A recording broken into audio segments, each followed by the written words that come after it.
Bonjour et bienvenue sur cette nouvelle vidéo. Donc aujourd'hui, dans Pratique Photo, nous allons parler de la profondeur de champ aux zones de netteté. Sur les appareils Canon, vous mettez votre sélecteur sur AV et sur les Nikon, c'est sélecteur sur A. Ce sont des modes semi-automatiques, c'est-à-dire que vous allez avoir la main sur l'ouverture de votre objectif, mais c'est l'appareil qui va choisir la vitesse pour que votre photo soit toujours bien exposée. D'accord? Donc, la profondeur de champ aux zones de netteté, c'est la zone de l'image qui sera nette à l'avant et à l'arrière du personnage, enfin, ou de votre sujet, du personnage. Ça peut être un objet, hein. Vous verrez que vous passerez pas du net au flou directement, ce sera plutôt progressif. C'est-à-dire que vous allez pas avoir un trait sur l'image, vous allez avoir un gommage, hein, ça va aller doucement, ça va y avoir une transition, ça va être progressif. Donc c'est ce qui est pas mal. Si c'était aussi, il y avait un trait ce serait pas mal pour les photos parce qu'on verrait, on se dirait, ben là, je suis net à partir jusqu'à là, et ça me permettrait de l'agrandir. Là, voilà, il faut déterminer la zone où on est net et la zone où on commence à être flou. C'est un peu plus compliqué, mais c'est plus joli sur la photo. La partie, alors c'est la zone de netteté est répartie de la façon suivante, c'est-à-dire que vous avez un tiers devant votre sujet et deux tiers à l'arrière de votre sujet. Alors sujet ou objet ou quoi que ce soit, c'est-à-dire que si vous faites un portrait, alors on va prendre le portrait là. Si vous faites la mise au point sur l'œil, vous allez avoir le nez jusqu'au nez net. Ça dépendra de votre ouverture, bien sûr. Et si vous avez une petite ouverture f1.8 ou f2, vous allez avoir, on va dire, allez, au maximum jusqu'au nez, bout du nez net, et l'arrière, juste derrière, jusqu'à l'arrière de la tête nette. D'accord? Donc un tiers devant, deux tiers derrière. Tout le restant sera flou. Donc c'est l'avantage de bien gérer sa profondeur de champ aux zones de netteté. Donc après, quand vous avez une grande ouverture, c'est-à-dire avec chiffre 1,8, hein, parce que des fois, des grandes ouvertures, on s'imagine un grand chiffre, mais c'est le contraire. C'est plus que le chiffre est petit, plus l'ouverture est grande. Donc, plus vous avez un chiffre qui est petit, meilleur c'est pour faire des profondeurs des flous d'arrière-plan et avoir des profondeurs de champ réduites. Ça, c'est l'idéal pour ceux qui aiment faire des portraits. Beaucoup de photographes qui aiment faire du portrait ou jouer, même prendre tout ce qui est au niveau végétaux, etc., mais avoir une partie de la fleur nette et tout le reste en flou, c'est nickel. Avoir une ouverture une grande ouverture, c'est impeccable. Ça vous permet justement de jouer là-dessus. Là, à l'inverse, plus votre objectif va avoir un grand chiffre, plus que la profondeur de champ ou la zone de netteté va être grande. D'accord? Mais le trou de votre objectif, votre diaphragme sera fermé. C'est-à-dire que à f8 et f22, c'est idéal pour faire de la photo plutôt urbaine, la photo paysage, ou alors vous pouvez faire la photo de groupe, bien sûr, si vous avez un groupe qui est, vous avez, allez, une cinquantaine de personnes sur plusieurs lignes, mettez-vous pas à 1,8 parce qu'à 1,8, vous allez avoir qu'une partie des personnes nettes. Ceux qui seront sur la même ligne seront nets. Par contre, ceux qui seront derrière et ceux qui seront derrière devant seront flous. Alors qu'à F8, vous êtes quasiment sûr d'avoir tout le monde net. Voilà, donc c'est pareil, ça c'est à apprendre à gérer. C'est pour ça que je fais un peu ce tutoriel. Comme ça vous permet chez vous de refaire la même chose et de comprendre comment gérer votre profondeur de champ. Enfin, mieux voir comment ça fonctionne. Donc pour cet essai, enfin cette vidéo, j'ai pris mon Canon 50 mm. Alors pourquoi? Parce que c'est un objectif qui ouvre à 1.8, qui est pour moi un bon objectif. Et il va jusqu'à f22. Bon, c'est pas.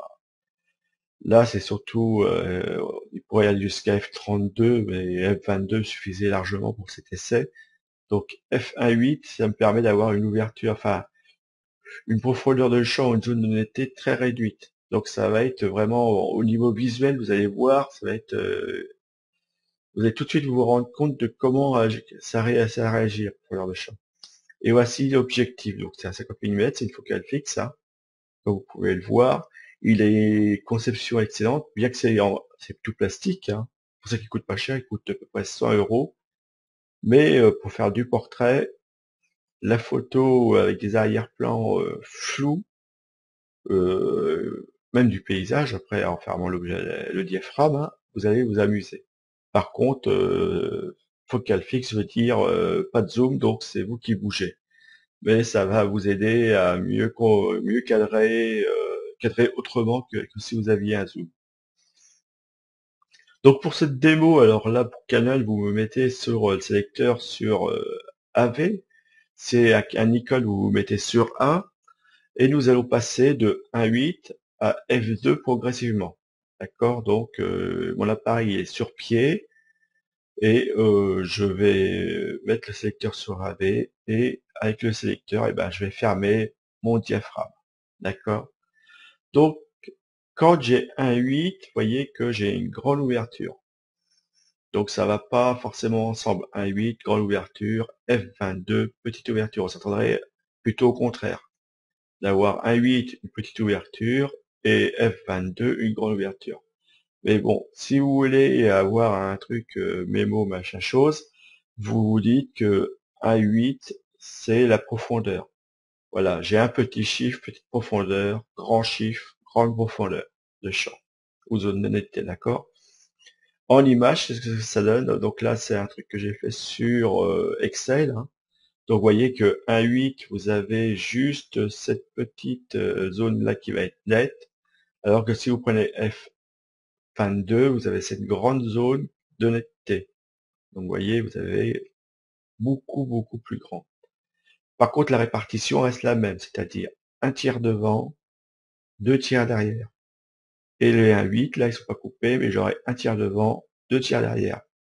F1, F2, pareil, la même chose, ça serait un tiers devant, deux tiers derrière.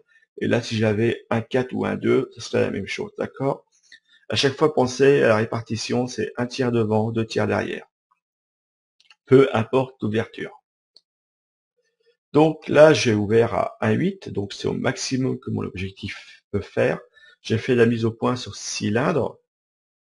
Et donc là, c'est une table où j'ai mis une règle, enfin une règle, 1 mètre, et j'ai aligné des objets, c'est des jouets pour vous faire voir votre zone la zone de netteté. Et on voit que à 1.8, eh ben, on voit que cette partie-ci est nette. Par contre, le rouge devant, il est flou. Là, c'est flou. Là, c'est flou. Et tout le restant est flou. Et là, c'est flou aussi. Vous voyez? C'est ce que je vous disais. Le tiers devant est flou. Les deux tiers derrière sont flous aussi. Donc, et vous voyez que là, vous allez voir que la zone de netteté va s'agrandir. On va le voir, un tiers devant, deux tiers derrière, mais ça va devenir de plus en plus net, plus que ce chiffre va s'agrandir. Donc on va l'agrandir, F2, F8, F3, 5, et vous voyez que la zone de netteté, déjà on s'agrandit, on était juste la nette, et là on commence à avoir le vert net, le rouge ici net, d'accord? Le jaune il est encore flou, là c'est encore flou, et l'arrière-plan encore flou, mais à F4, vous voyez, ça commence à devenir net. F5, F6, 7. Regardez ici, vous voyez, on commence à distinguer le rond de la table. On voit pas encore tout à fait, c'est pas net encore ici, mais ça va devenir net. F8, vous voyez, ça commence à devenir net. Là, ça commence à devenir net. Là, l'arrière-plan est pas encore tout à fait net. Là, c'est pas encore net. Le trait ici n'est pas encore net. Mais vous voyez que le chiffre, plus qu'il s'agrandit, plus ça devient net. Là, on peut dire qu'à F13, on pourrait s'arrêter là. F14, on peut dire que notre netteté, là, elle est pas mal. Donc après, on va aller jusqu'à F22, vous voyez. Et là, toute notre zone est nette. Donc on a bien vu que on fait en marche arrière, hein, en allant plus vite, on voit notre zone de netteté qui se réduit comme peau de chagrin. Et là, on la voit qui va s'agrandir comme un film, hein. Vous voyez, si j'avais monté ça en film, vous auriez vu progressivement les zones s'agrandir et de devenir de plus en plus nettes. Donc voilà comment fonctionne votre objectif, enfin votre ouverture. Donc vous voyez que à f1.8, là, c'est une comparaison entre le plus ouvert et le plus fermé. À f1.8, on a juste cette zone-là qui est nette, tout le restant est flou. D'accord? N'oubliez pas que vous avez une grande ouverture. Et par contre, à F22, il y a toute cette partie, tout est net. Donc on le voit ici à l'image, vous voyez, toute la zone est nette. C'est la plus grande des zones que je puisse avoir sur mon appareil photo à l'heure actuelle. Par contre, c'est fermé. Alors la différence, c'est, il faut bien faire attention, c'est à 1.8, je peux faire la photo à la main levée parce que je vais avoir beaucoup de lumière. Vu que le trou est grand, beaucoup de lumière va passer. Par contre, à f22, je vais avoir l'objectif qui va être fermé, donc je vais avoir une petite vitesse. Donc vaut mieux être sur pied. Mais ça, on verra ça dans les prochaines vidéos. Mais c'est à savoir. Donc regardez bien dans votre viseur quand vous êtes à f22, le chiffre qui est à côté. Si vous êtes à 1/10, 1/20 ou 1/30, mettez-vous sur un pied, sinon l'image sera floue. D'accord? Par contre là, je vais être allé à 1/200, plus de 1/2 centième, voire plus. Donc j'aurais pu prendre ma photo à main levée tranquillement. Donc ça, c'est la première façon. Après, la deuxième façon, c'est j'ai demandé à ma fille de mettre la main contre le mur. Voilà, comme ça, la main devant le mur. Et moi j'ai pas bougé, et c'est elle qui s'est avancée vers moi. Et vous allez voir, plus que la main va s'éloigner du mur, toujours en mettant en ayant la mise au point sur la main, vous allez voir que le mur, lui, va devenir flou. D'accord? Ça, c'est notre façon de jouer avec un arrière-plan, pour flouter un arrière-plan. Donc, vous voyez, j'ai demandé de se rapprocher là pas, et plus qu'elle se rapproche, plus que la main, elle grossit à l'écran, bien sûr, mais plus que l'arrière-plan, eh ben, on le voit quasiment plus, il devient de plus en plus flou. Voilà. On va pas plus loin que ça. Donc, vous voyez qu'on peut jouer aussi avec la distance entre l'arrière-plan sans jouer sur l'ouverture. Là, l'ouverture est restée la même. C'est juste la personne qui a bougé. Donc, c'est pour ça que je vous disais, faites attention, si vous avez plusieurs personnes, vous prenez avec la même ouverture des personnes qui sont à plusieurs. Si j'avais une personne qui était là et l'autre collée au mur, vous voyez que celle qui était collée au mur, elle serait floue. Donc, il me faudrait une ouverture plus fermée pour justement avoir tout le monde net. Donc c'est pas, entraînez-vous chez vous. C'est pour ça que je fais cette petite vidéo. C'est pour que vous compreniez bien comment ça fonctionne. Donc, si vous voulez d'autres informations, vous pouvez aller sur mon site, cliquez sur Photo. Vous allez retrouver des informations sur la profondeur de champ et tous ces appareils-ci, là, qui est en dessous. Vous pouvez m'avoir sur Twitter, hein. Et j'ai aussi, je l'ai pas mis, mais j'ai aussi un Facebook, et vous pouvez aussi aller voir mes vidéos sur la chaîne YouTube, où il y a d'autres vidéos qui expliquent en pratique photo. Donc voilà, je vous remercie de m'avoir suivi sur cette vidéo. Je vous dis à une prochaine vidéo. Au revoir.